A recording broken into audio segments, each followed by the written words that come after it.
Chapter 296, A Tragic Battle in the Mountain Valley. Members of the Alliance were either lightly snoring, nodding off, or dead asleep. Very few were able to stay awake. The few solitary cautious folk also gradually closed their heavy eyelids beneath the sleeping effect of the fog. Everything seemed perfect. The outcome seemed predestined the moment the Death Guards started to advance into the mountain valley. This sneak attack could simply be considered a classic one for the books if it hadn't been for a frightening loud rumbling sound. Rumble. A surge of wind blew from who knew where just as the Death Guards crossed the channel into the mountain valley. The power of it was violent. The wind first uprooted a small tree on the mountain, creating a strange butterfly effect. One tree after another fell in bizarre succession. This finally caused the unbelievable collapse of the rocks on the mountain. Moss-covered rocks as large as a millstone smashed straight down on the mountain valley. This kind of movement created earth-shattering sounds, waking up all of the mercenaries that were sound asleep. They abruptly jumped up as if faced with the greatest enemy of their lives, grabbing their weapons before looking at the situation. Edwin was also an accomplished alchemist on the side. He understood that only sleeping drugs with minor effects would be the kind not as easily discovered by experts. Edwin had been gloating over the victory within his grasp when the rumbling sound completely destroyed his wishful thinking. He looked at the mercenaries stationed in the valley, all looking around with weapons in hand, and then at the Death Guards entering the mountain valley. Edwin had to swallow back his curses and issued an order to attack Fort Gill. Both Edwin and Lordan understood that their ambush would no longer be perfect thanks to the rumbling avalanche. The two secretly cursed as they hastily issued orders to attack while their eyes looked up and down at the epicenter of that tumultuous incident. A strange suspicion filled their hearts. Why had that avalanche happened? How could its force have been so large? How could it have generated such an astonishing effect? If it were man-made, then who'd done it? Doubt after doubt instantly piled up in their hearts, but only for a moment. The two couldn't think much as all of their attention was pulled back to the slaughter that was about to take place in the mountain valley. Enemy attack, enemy attack. The 1,000 mercenaries in the mountain valley were jolted awake by the rock avalanche. A small portion of the mercenaries near the edge of the valley constantly dodged the falling rocks. The mercenaries at the outermost region who were responsible for night patrol had now discovered the Death Guards by now. They immediately started yelling loudly. The mercenaries of the Alliance immediately reacted. They took out weapons, started to chant magic incantations, and notched their arrows. They all aimed at the entrance of the mountain valley. The Calamity Church's 300 Death Guards spread out like wraiths in the night, whizzing about like faint shadows under the moonlight. Evil, sinister air permeated their bodies, their eyes filled with frenzy and excitement. Exotic spiked weapons were grasped in their hands. They speedily glided across the ground into the mountain valley. The ground trembled as a series of sharp earth spears pierced out of the ground. A blazing fire quickly gathered into a defensive firewall. Lightning bolts twisted and flashed across the sky above the mountain valley, then smashed downward. Mermen and water dragons gradually materialized and rushed away from the zone of the firewall. Whistling sounds accompanied arrows that fell endlessly upon the Death Guards. Mages and archers formed layer after layer of obstacles within the mountain valley. They instantly hindered the momentum of the rushing Death Guards, itching to kill the entire bunch of blatant invaders. However, as the religious scourge whose notoriety had spread all over the profound continent for so many years, the Calamity Church's Death Guard naturally weren't that easy to deal with. The speed of the 300 Death Guards didn't decrease, but instead spiked at an alarming rate. The blackish-gray robes that they wore had a strong resistance to magic. The coming flames were snuffed with just a wave of their sleeves. Even the violent thunderbolts only made them pause a little without causing any fatal damage. HMPH. The Death Guard's armory is one of the secrets of our Calamity Church. How could normal magic attacks have any effect? Dark Grin Magus said when landed behind and looked forward with a sinister face, speaking contemptuously. He could have soundlessly exterminated the majority of the force in the mountain valley. He naturally felt irritated now that this unexpected incident had thrown a wrench in his plans. Lordan stood next to Edwin, clutching the divine artifact Berserker's War Axe. He let out a loud malicious laugh and said, "It's also fine this way. We only waste a bit more time. It's more interesting to let them struggle in their death. The Cairo mercenary band had expended all of their elite forces for this battle. Add to that the Calamity Church's 300 death guards and the alliance of a dozen small forces. This was a proper amount of strength to annihilate the powers inside the mountain valley. Lordan was someone who thirsted for battle to begin with. This was why he'd been even more excited when the mercenaries of the alliance woke up as the ambush had turned into open combat. Curling his lip, Edwin didn't say a thing. He looked at the waves of mercenaries rushing into the mountain valley and secretly calculated how much more he should extort from Lordan. After all, the cost of dispatching 300 death guards wasn't small. Even though their purpose had been to block the Church of Light, he'd also helped Lordan, hadn't he? Therefore the latter should also pay up a little. The death guards were definitely worthy of their reputation as forces of the evil god. They rushed forward with an unstoppable momentum even when attacked by violent magic spells. The 300 death guards scattered into groups of ghostly shadows, using sharp spiked weapons to poke bloody holes into the mercenaries' bodies. These death guards cultivated a strange type of fighting aura. They seemed able to borrow the evil god's power in a fight. An evil presence naturally appeared on their bodies and their eyes could attack the souls of their opponents. The strange fighting aura possessed an intense corrosion with it that could destroy the defense of the opponents, causing injuries to the body. Han Shao was sitting cross-legged on a cliff of the mountain valley. After secretly lending a hand to help kickstart the dreadful battle, he silently circulated his magical yuan to absorb the power from the dead that had not yet dissipated. He also paid attention to the battle in the mountain valley at the same time. The astonishing performance of the death guards shocked Han Shao. He could even sense a bit of the evil god's presence from their bodies. Clarendon, who'd ultimately died a tragic death in Han Shao's hand in Valen City, had used an altar to call upon the three-eyed demon god Ansidisi. The figure of an evil god that was 300 meters tall once again appeared in Han Shao's mind in the lower layers of the Cemetery of Death. Han Shao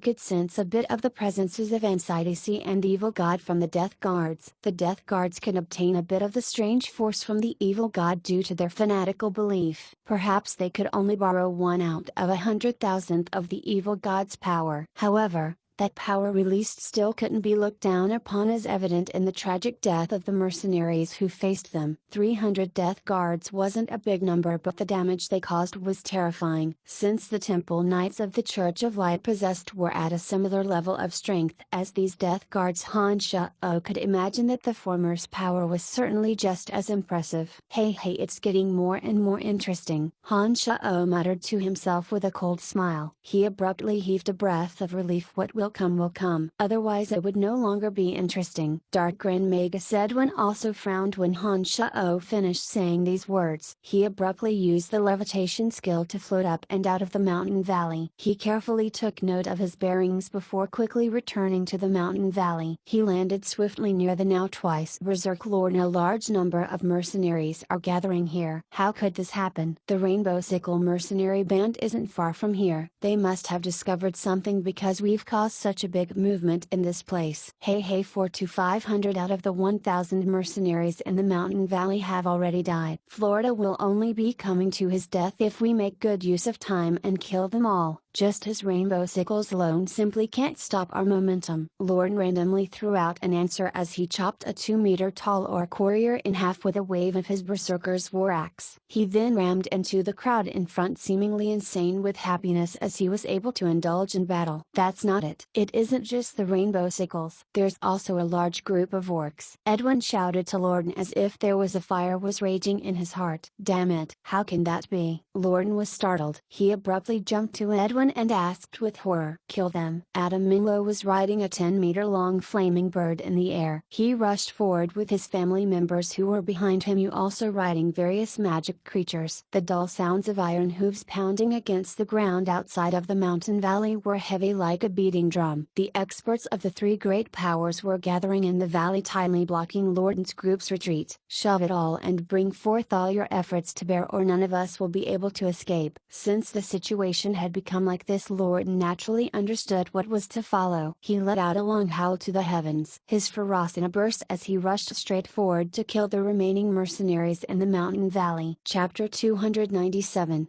explosion. It was a scene of 3,000, including 300 notorious death guards from the Calamity Church against 600 people. The difference in power was completely disproportionate. The fate of the remaining 600 people was destined to be death. Just at the exact moment of their demise was dragged out for a few more minutes. Life became cheap with every ear-piercing miserable scream of the mercenaries that were from various races and of different skin colors. They slowly and listlessly fell in a pool of blood. Streams of air barely visible to the human eye drifted upwards from the dead bodies before gathering in a corner of the mountain valley. Han Sha-O was the hand in the shadows that had pulled the strings of this battle. With the three Yin demons observing the overall battle, he sat on the sidelines in a surreptitious corner, extremely comfortable as he absorbed each burst of scattered energy. The desires of the bloodlust realm were churning, wanting to explode out. However, his rational mind tightly forced the urge down. Lives perished as time passed. The original group of 600 mercenaries guarding the mine were now down to 200. The mages in this group were ceaselessly releasing various spells. Their targets were naturally the mercenaries with the vivid colored outfits. No one would waste their magic on the death guards. Adam Milno and the experts from his family were the first few to arrive. However, they could only use magic and arrows to attack Lordan's group in the mountain valley from a distance. They stood still as they watched their remaining family members in the valley get slaughtered. It wasn't that they didn't want to, but rather that they just didn't dare. Those elite members of the House of Minlo who could fly in the air were all magic creature riders. This elite army was the foundation of the family. It was a pity that their numbers were few, far fewer than the number of experts in Lordan's Kyra mercenary band. Adam Minlo's heart bled as he watched his family members die one by one. However,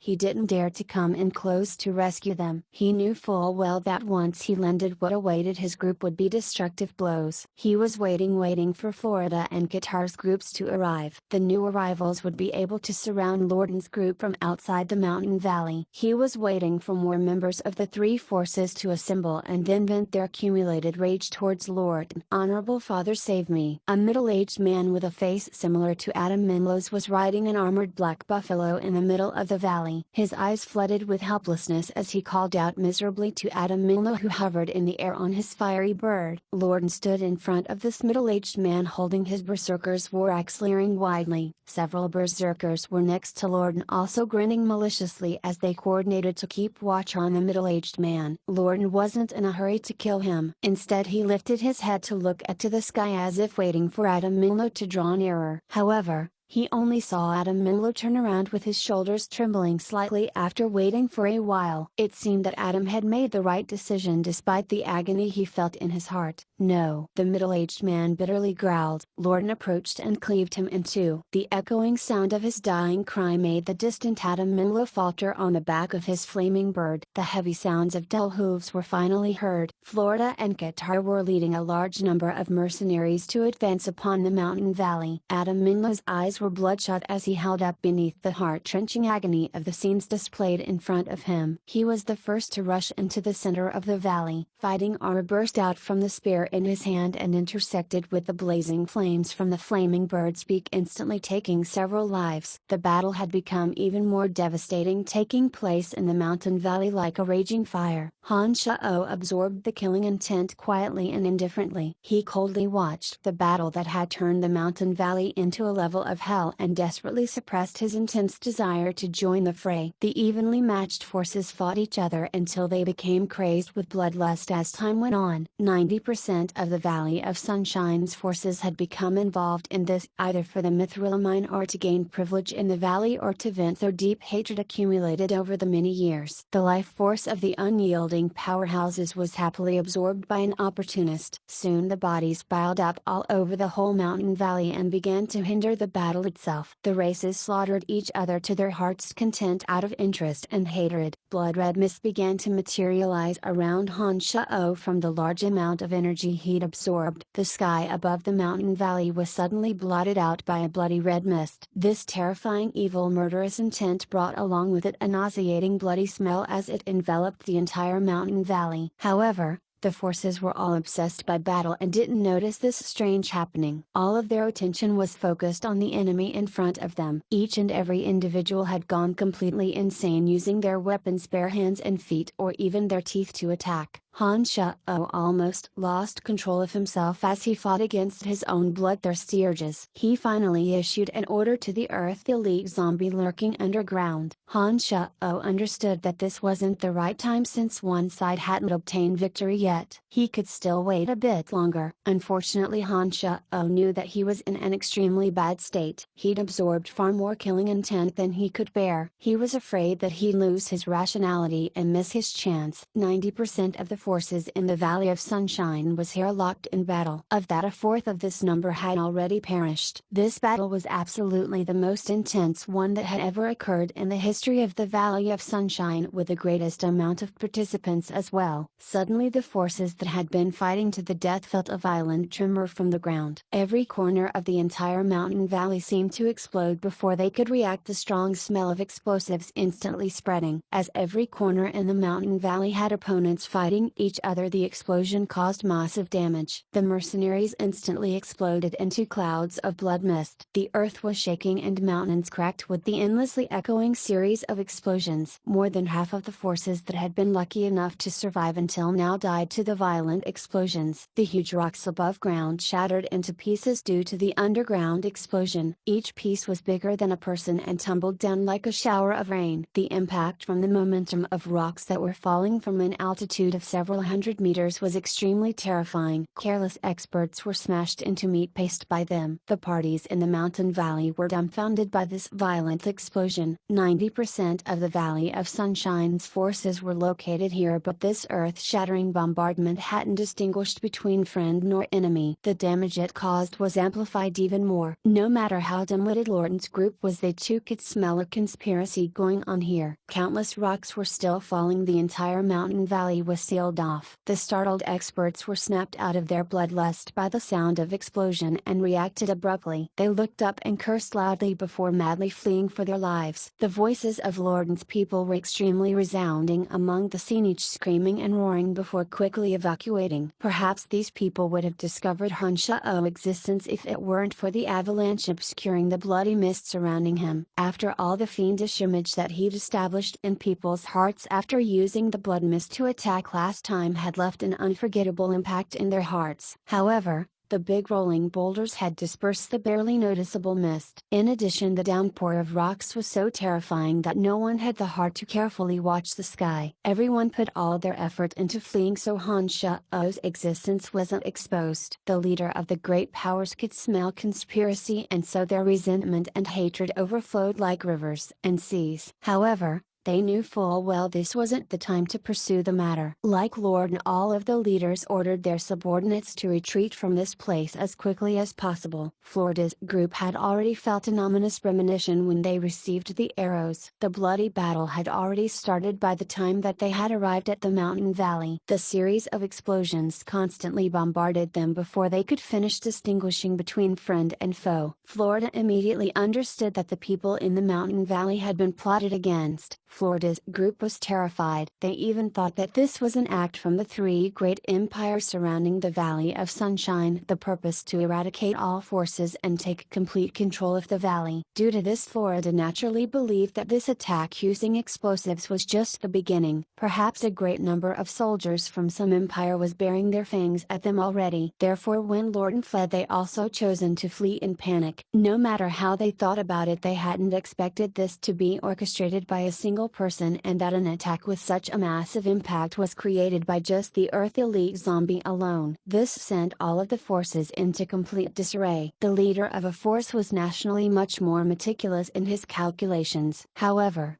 not all of his followers were as smart. The majority of these mercenaries who lived by their blades were simple-minded fellows. The disastrous battle in the mountain valley had taken the lives of their comrades, and their enemies were now running madly around them. They didn't think much and attacked immediately. And just like that, the great powers still fought each other tooth and nail even as they tried to escape due to the irreconcilable hatred between each other. The sounds of metal colliding with metal echoed outside the mountain valley, tragic dying screams resounding endlessly for a long time. At this moment, however, the culprit was shrouded in a thick blood-red mist and was on the verge of breaking through. The Demon Slayer Edge hovered in the sky above the mountain valley, absorbing the various energies in Han Sha-O's stead. Chapter 298, Breakthrough corpses were scattered everywhere in the mountain valley after the tragedy. What was even more horrifying was that most of the corpses weren't complete. Broken off heads seemed to be leaking rubber balls as they had their own trail of blood. Fresh bloodstains stood out on the big and small rocks on the valley's bottom. Bodies with their limbs cut off lay quietly in the narrow gullies of the mountain valley like hacked off tree trunks. The moon shone down serenely on this scene from hell. The souls that had yet to disperse upon death were pulled along the cliff of the mountain valley, gathering into a spiral that shimmered in and out of existence. This spiral was slowly and carefully absorbed by a sharp weapon sparkling with brown light. The Demon Slayer edge currently lacked its dazzling luster as it hovered quietly over Han Shao-Oh's head like a loyal follower guarding its master. Its brown edge didn't shine beneath the moonlight. However, it emitted a strange combination of lights and killing intent around Han Shao when the plumes of souls drifted over. Spots of light shone like the stars within the blood-red killing intent. The brilliant stars swayed and danced like little elves, slowly blossoming into a charmingly beautiful light for a moment before finally gathering in the dark brown Demon Slayer edge. The strength of 2,000 dead souls wasn't weak at all. Their combined power was immense. Han Shao was able to absorb 60% of this soul energy, and the Demon Slayer edge took in the remaining 40%. As the main instigator behind the scenes, Han Shao's random eavesdropping had caused the leaders of the various powers in the Valley of Sunshine to speculate widely in fright. It had also created a chance for Han Shao to break through the bloodlust realm and make the flames of battle dance along the length of the Demon Slayer edge. There were clouds of red mist that were so dense they could not disperse. They wrapped tightly Han Shao, twisting into bizarre knotted strands. His skin glinted with a deep red light from within the mist, the bones all over his body constantly emitting crisp crackling sounds. A terrifying deathly air and killing aura alternated non-stop between a weak and strong state. Han Shao's tough handsome face trembled in an aberrant manner. He maintained this state from night till sunrise. As the sun rose, it discovered a valley gradually blanketed in a crimson fog. Dense as only fog could be, it actually covered more than half of the skies above the mountain valley. Impervious to sunlight, the sun only made its crimson hue even more brilliant. The entire mountain valley looked as though it was relocated amidst a bloody hell. With the dead bodies scattered across the valley, this halo of blood mist made the scene even more desolate, evil and terrifying. The powers in the Valley of Sunshine were confused and fearful day and night for the next 3 days. Clouds of blood were still constantly shifting into different forms within the mountain valley. Faint shadows started drifting out from the back of Han Shao's neck, gradually merging with the bloody clouds. Devil heads then slowly took on clearer form, their appearance abnormal, frightening and ferocious. Fog and clouds of blood all melded with the shadows. 12 uniquely shaped but equally creepy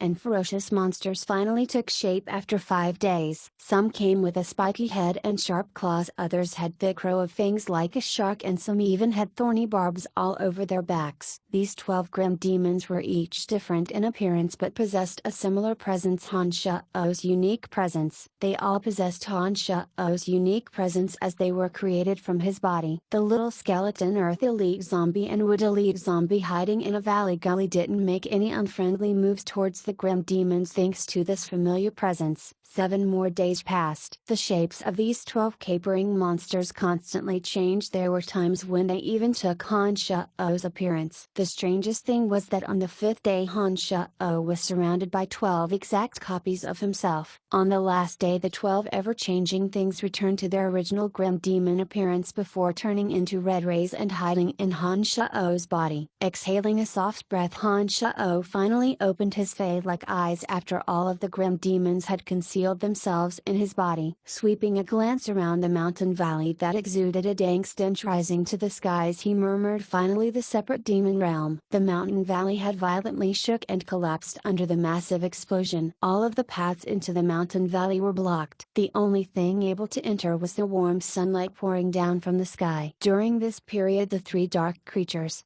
The little skeleton Earth Elite Zombie and Wood Elite Zombie had dedicated their all to guarding Han Shao. The forces in the Valley of Sunshine had sent up people to spy shortly after the tragedy, but unfortunately no one could leave the place alive after being ambushed by the three dark creatures. The spies all turned into mournful souls just like the mercenaries in the mountain valley. In the end even their corpses quickly rotted away. The stench in the mountain valley really was unpleasant. Han Shao frowned as his mind spun. He reached out his hand to grab the hovering Demon Slayer Edge next to him. The Demon Slayer Edge instantly turned into brown spots of light and disappeared in a strange manner upon touching Han Shao's hand. Utilizing the art of the mnemonic Ninth Heavens, Han Shao tore through the air, leaving the mountain valley in a blink of an eye. On a low mountain top 5 miles to the north of the Valley of Sunshine, Lord of the Kyra Mercenary Band, Florida of the Rainbow Sickle Mercenary Band, Chief Adam of the House of Minlokatar of the Orc Tribe, and leaders of various forces including even Trunks, who just returned from his mission, had been invited. All of the major power holders in the Valley of Sunshine had gathered at this location today. Everyone had ugly expressions on their face, especially those who'd fallen victim to the Mithril Mines tragedy. They were all investigating the matter with the intent of visiting furious revenge on whoever was responsible. They were here today to brainstorm a strategy for the future of the Valley of Sunshine. Who did it? Everyone shared the same question in their hearts. With the exception of the great powers who'd suffered heavy damages, all those who hadn't participated in the battle were a suspect. Even those small forces who'd only come to watch and fled the quickest, thus suffering only small losses, were targets of suspicion. Trunks, your soul destroyers didn't participate in this battle. Your mercenary band is the strongest amongst those who didn't join. Currently only your soul destroyer band is completely unharmed while we are all heavily damaged. Your strength isn't far off from ours now either. It seems like your group benefited the most this time. I'm thinking, was it you who did this good deed? Florida of the Rainbow Sickles stared at Trunks as he spoke in a sinister tone, his handsome face full of menace. Trunks was secretly delighted and had no idea how to repay the person behind the scenes. However, he maintained an expression dripping with sorrow. Trunks had been faking long heavy sighs when he heard Florida's words. Trunks abruptly stood up and violently slammed his hand on the stone table, breaking it into pieces. Trunks didn't even spare a glance at the experts around him who were defending themselves against the stone fragments. He glared furiously at Florida and said, "If you want to slander us with unfounded accusations, then let's fight to the death. Our Soul Destroyer band accepted a mission half a month ago. All of the elite members including me had left the Valley of Sunshine to handle it. Chief Orden is the one most clear about this. Florida, everyone is here today. If you want to kill me, then do it fair and square, no need for plots and schemes." When Trunks shattered the stone table with one blow, the ray of silver ore emitting from his palm hadn't escaped the eyes of those assembled. Everyone here was sharply intelligent who didn't know what silver fighting armor meant for a swordsman. Thanks to his own efforts and the rebirth pill, Trunks had advanced to the rank of Great Sword Master. In addition to being a demonstration of his strength, the blow was warning the leaders here to think carefully. The Soul Destroyer mercenary band had been able to openly recruit experts in recent times. Add that to the abundant funding it received, Trunks' fame in the mercenaries' previous foundations as Rainbow Sickle members, the mercenary band had developed at an astonishing rate in just a short amount of time. Perhaps the Soul Destroyers wouldn't have been noticed by Lord and Florida if it weren't for the tragedy in the mountain valley. It was a pity that these forces had suffered a major blow in the valley, their accumulation of strength over many years destroyed in just the blink of an eye. Their power had dropped so drastically that they had no confidence that they could easily swallow Trunks. Moreover, the Soul Destroyers existed in the shadows. The various powers still didn't even know where the Soul Destroyer base was. This made them into a force that was truly on par with the four great powers. By displaying his powerful strength at the Great Sword Master rank in such a tough manner, Trunks was directly provoking Florida. This altitude was obviously far different from how he'd kept a low profile in the past. Even though he practiced thunder magic along with light magic, Light Archmage Florida still hadn't fully recovered from the last time in which Han Shao had wounded him. If he fought Trunks, whose strength had rapidly advanced to Great Sword Master with his current power plus their previous bone deep hatred, Florida had no doubt that Trunk would take this chance to rip him to shreds. Therefore Florida's cheeks twitched in anger as he glared darkly at Trunks before he opened his mouth to speak in a stiff voice. The most important thing now is to find out who was behind this. I have no time to fight you. When these words sounded, the leaders in the Valley of Sunshine all understood one thing: Florida was afraid. Chapter 299, Ceasefire. Trunks didn't pursue things either. He said with a sigh, as a member of the Valley of Sunshine, it saddens me greatly that such a tragedy has occurred, but the first and most important thing is to determine the truth of the matter. Otherwise we'd suffer a series of assaults if our enemy attacks us again after this. It will be unbearable for any of us. None of the leaders present believed one iota of Trunks' lamentations. The huge happenings in the mountain valley hadn't affected the Soul Destroyers in the slightest. They didn't believe that Trunks wasn't laughing at their disaster. Of course they wouldn't be so stupid as to provoke Trunks at the moment, especially when the latter had just shown that he had the strength of a great sword master. After an awkward moment of silence, Lorden finally opened his mouth. I think the goal of the perpetrator was all of the forces in the Valley of Sunshine. The Soul Destroyers were lucky enough to avoid disaster. None of the people I sent to the mountain valley returned. Perhaps our Valley of Sunshine is facing a great deal of trouble this time. The forces had been locked in bloody battle just a few days before. They wouldn't be having such a friendly discussion if it hadn't been for mutual devastating damage. Florida stared discourteously at Lorden, his face clouded over with resentment, his voice cold and sinister. What do you think we should do then? Taking a deep breath, Lorden seemed to have chosen his words carefully. His eyes, as large as bronze bells, swept in a circle across everyone's faces. He finally said in a low voice, let's temporarily set aside the grudges between us and find out who the hand in the darkness belonged to. The power to control the Valley of Sunshine will be handed over to whoever figures out the truth first. What do you all think? As the person who'd always grasped the major power in the Valley of Sunshine, Lorden was absolutely not someone this generous. In fact, he was famous for being as stingy as he was berserk. Truthfully speaking, these words shouldn't have come from his mouth at all. However, the strength of the Kyra mercenary band was now far weaker than it had been due to the huge change of scenery in the mountain valley. On the other hand, although the other three great powers had also suffered heavy losses, the Kyra mercenaries still wouldn't be able to resist their combined might, even if they held the advantage of superior terrain in the Valley of Sunshine. In that case, he'd rather happily and openly let go of the privilege that he would no longer be able to hold on to. The power over the Valley of Sunshine could be the bait to seduce the three great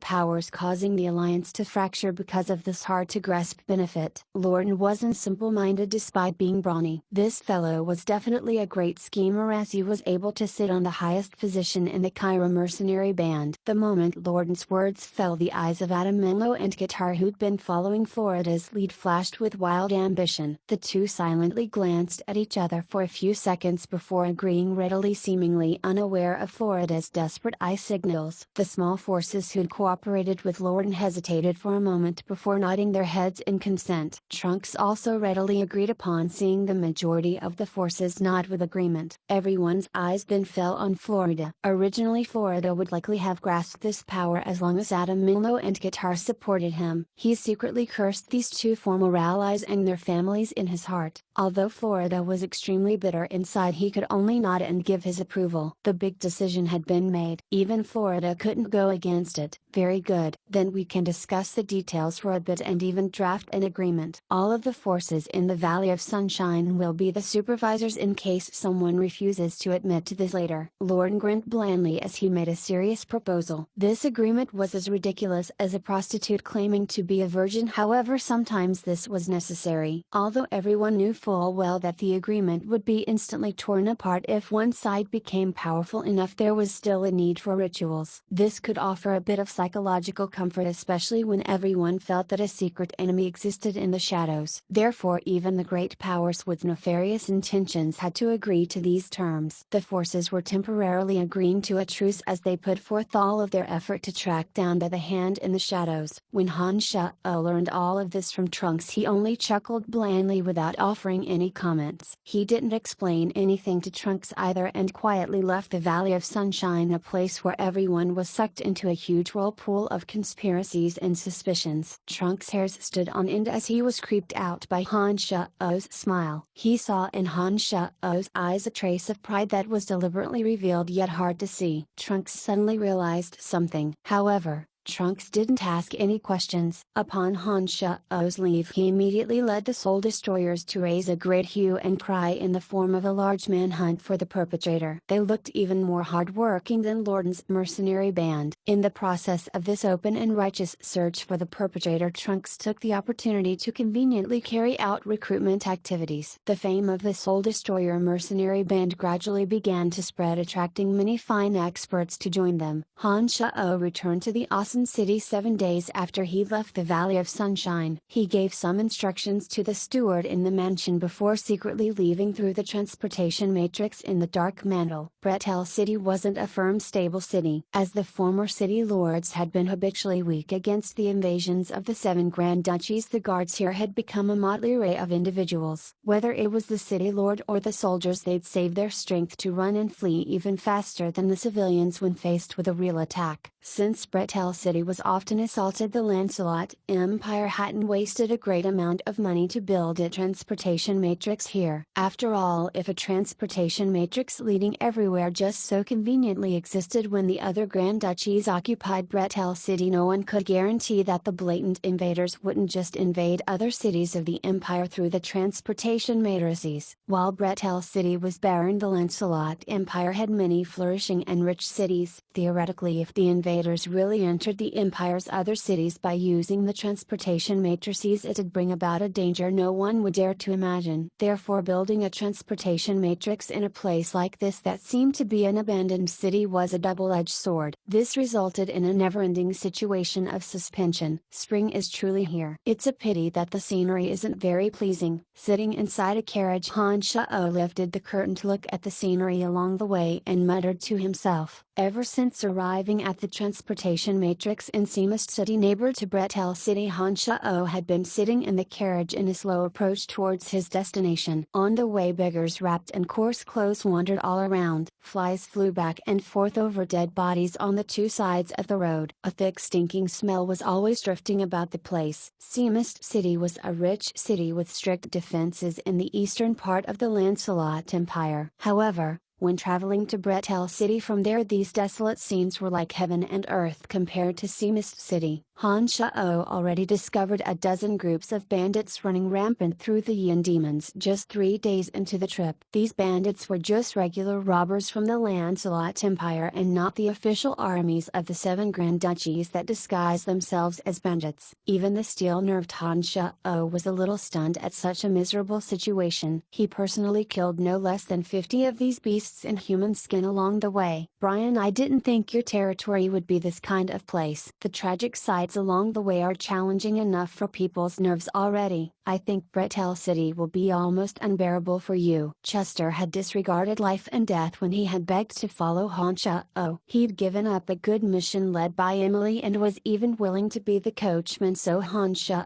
didn't have to go to such a notoriously dirty, chaotic city by himself. Han Shao chuckled heartily as he thought about Chester's somewhat insane courage, asking Chester, "Why did you follow me even after I rejected you?" Having focused wholeheartedly on being a coachman, Chester's nerves had been toughened along the way. He suddenly whipped the handsome uncommon warhorse to prevent its curiosity from being drawn towards a corpse in the bushes. He answered Han Shao like a philosopher, "If you wish to gain more, not only does the will need perseverance, but the vision has to be far and wide." Interesting thought. Han Shao smiled slightly at Chester's answer. His elegant voice resounded softly and indifferently as he calmly watched the civilians struggle intensely for a loaf of bread. The situation in Bretel City was incredibly bad. Except for a few who were reluctant to leave their ancestral homes, plus the nobles and soldiers who couldn't leave due to their duties, the rest of the civilians tried to use every method to shake off the evil shackles here, desperately wanting to enter the rich and peaceful Seamist City. However, The road to Seamist City wasn't peaceful at all. Even if one risked their life to reach the gate, they'd be heartlessly refused without a huge entry fee. They would be left to fend for themselves, even though they were also civilians of the Lancelot Empire. After all, the poor civilians coming to Seamist City could only be the lowest of unstable petty beggars. Seamist City couldn't accommodate too many of these beggars to prevent an adverse impact on the image of the city. Therefore, noble merchants who could enter the city were those who could prove their worth to live in Seamist City. Civilians from Bretel City were also allowed entry if they paid quite a hefty sum. Otherwise, the city guards would watch with cold eyes if anyone even died outside the city gates. My territory, I finally arrived. Han Shao looked at the wide-open Bretel City and murmured emotionally in front of the broken gates. Chapter 300, Broken City. Broken soldiers. A humble-looking carriage passed through the broken city gate that was riddled with holes. The streets were deserted with an occasional sighting of one or two people. The eyes of those on the streets were filled with despair and resentment, a silent protest against their current tragic life. Bretel City was as dirty as Han Shao had expected, looking only a tad bit better than the sights he'd seen on the road. A few lazy soldiers indifferently watched the carriage enter the city without asking about his background or for an entry fee. It seemed that Bretel City was on the verge of death. "Hey, can you please tell me where the city lord's mansion is?" Chester pulled on the reins and smiled at a civilian who looked like a beggar. This person was lying lazily in the sunlight, focused on picking out the fleas from his body. He seemed not to have heard Chester's question. He didn't even lift his head. "I'll give you 1 silver coin. Where is the city lord's mansion?" Chester had been born poor, so he knew quite well about the poor's temper. A smile on his face, he patiently asked again.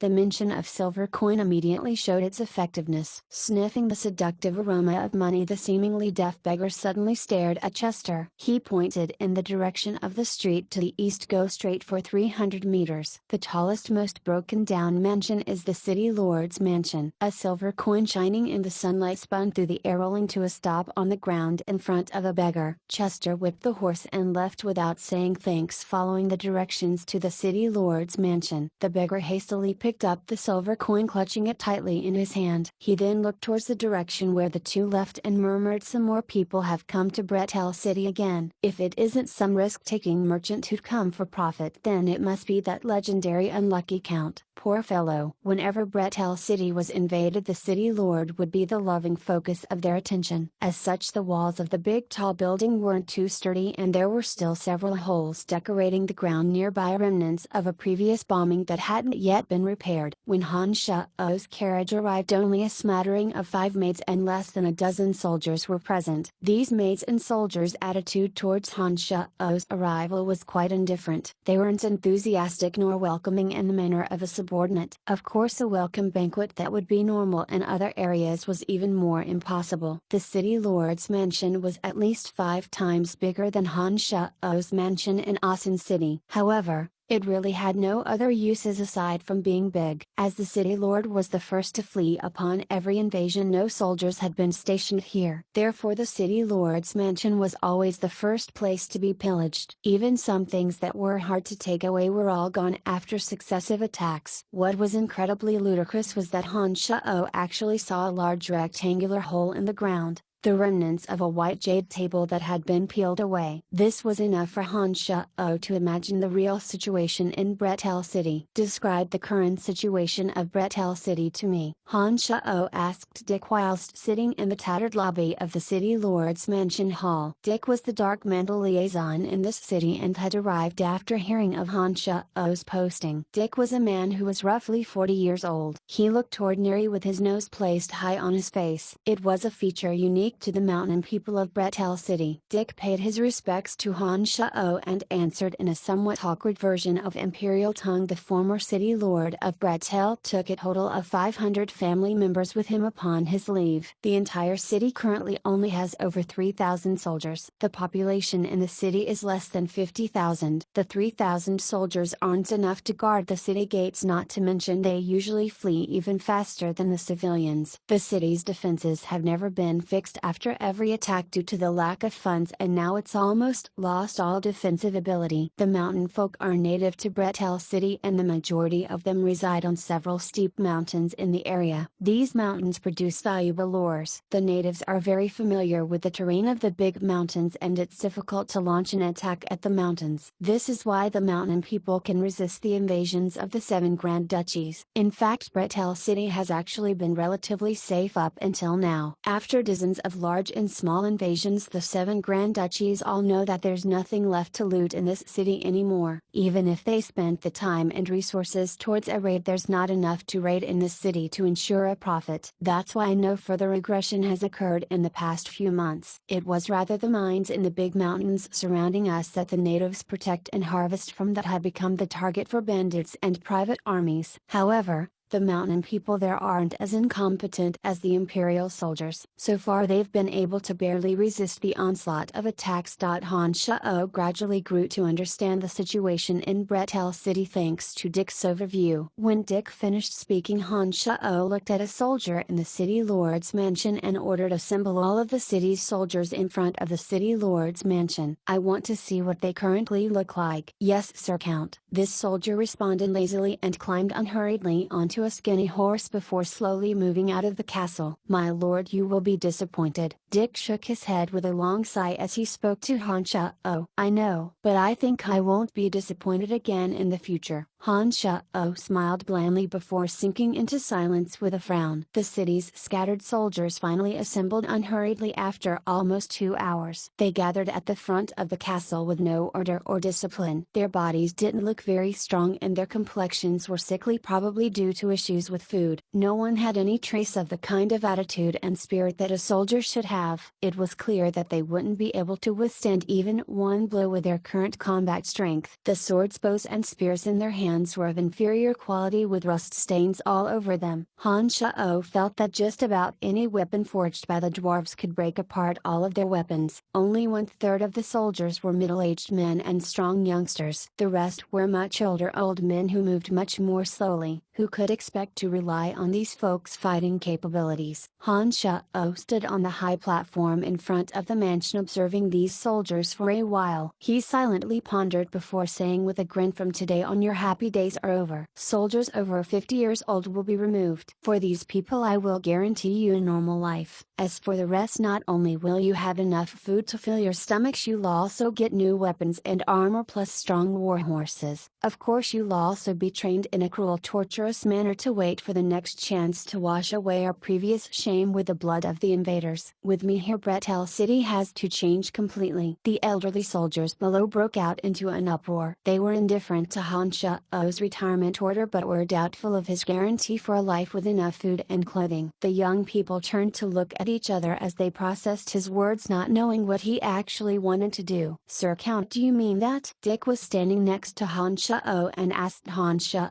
with shock. Your lordship, even if the 1,000 of us gets new weapons and war horses, do you think we'd be able to stand firmly against 10 or 20,000 bandits or tens of thousands of soldiers from the official armies of the 7 Grand Duchies with this broken city wall? A crude-looking bearded soldier lifted his head and shouted toward Han Shao. You don't need to worry about this. As a soldier, if you have no way to stop the enemy from invading, you should offer up your own head to wash off your failure and shame. I will personally cut off the heads of those who dares to escape in order to prolong their lives. Han Shao looked coldly at this brawny guy and snapped. Your lordship, I think you'd better leave while it's early. This place has been abandoned by the Empire. Do you think you alone can change the situation of Bretel City? Without 100,000 Imperial elite soldiers to guard this city, it'll forever be unable to escape its fate of being invaded. If you want to seek death, can you please not drag us with you? This stubborn soldier was extremely arrogant as he ignored Han Shao's cold eyes and rebutted in a rebellious manner. Whoosh! A dark brown ray of light flashed. No one knew what had been launched as something shot towards that rebellious soldier. The next second a head rolled off a pair of shoulders, fresh blood spraying out from the neck like a brush sketching a beautiful painting. From now on, what you need to do is listen and execute commands. You have no need for doubts, and even if you do, you must keep them to yourself. Han Shao looked murderous as he shouted, his face cruel and ruthless like a butcher. The soldiers below clamped their mouths shut one by by one. At this moment a shining troop of over 100 war horses, their riders holding shiny weapons in their hands, slowly entered the castle. A man in a full body silver armor with a silver spear in his hand bent his body slightly on the warhorse to pay respects to Han Shao.